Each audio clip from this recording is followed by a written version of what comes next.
হজ পালনের নির্দিষ্ট বয়স সীমা আছে কিনা? হজ কত বছর বয়সে পালন করতে হবে ভাই? কত বছর বয়সে? কোনো বয়স আছে হজের? কিন্তু আমাদের দেশে এক শ্রেণী মানুষ মনে করে যে এখনো হজের বয়স হয় নাই, ঠিক না ভাই? ঠিক। আবার অনেকে মনে করে যে এই বয়সে হজ করে ফেললে কেমনে হবে, আরো তো কত কাজ বাকি আছে, আকাম কুকাম করা বাকি আছে, এই তো বয়সে হজ করে ফেললে কি হবে? আমি বলি ভাই, হজ করে ফেললে আর আকাম করা যাবে না, এটা কি বলছে আপনাকে? এ মাসালা কোন মৌলবী শিখেছে আপনারা যে হজ করলে আর আকাম করা যাবে না? আরে আকাম তো কখনোই করা যাবে না, হজ করার আগেও না পরেও না।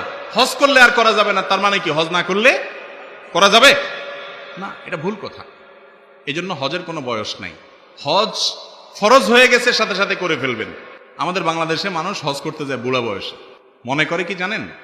অনেক মানুষ মনে করে সরকারি চাকরি করব, দুর্নীতি করব, 2 নম্বরই করব, টিন চুরি, গম চুরি, 2 নম্বরই যা আছে সব করে এরপরে বুড়া বয়সে রিটায়ারমেন্টে যাইয়া হজে যায় কান্নাকাটি করে সব সাদা গুলারের কালো, কালো গুলারের সাদা বানায় ফেলে।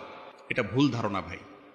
মানুষের হক, হজ একটা না, যদি একটার উপরে 10টাও করেন, মানুষের হক যেগুলো নষ্ট করেছেন, দুর্নীতি করেছেন, এগুলো মাফ হবে না ওই টাকা দান করে দেওয়া বা মালিকদেরকে ফেরত দেওয়া ছাড়া।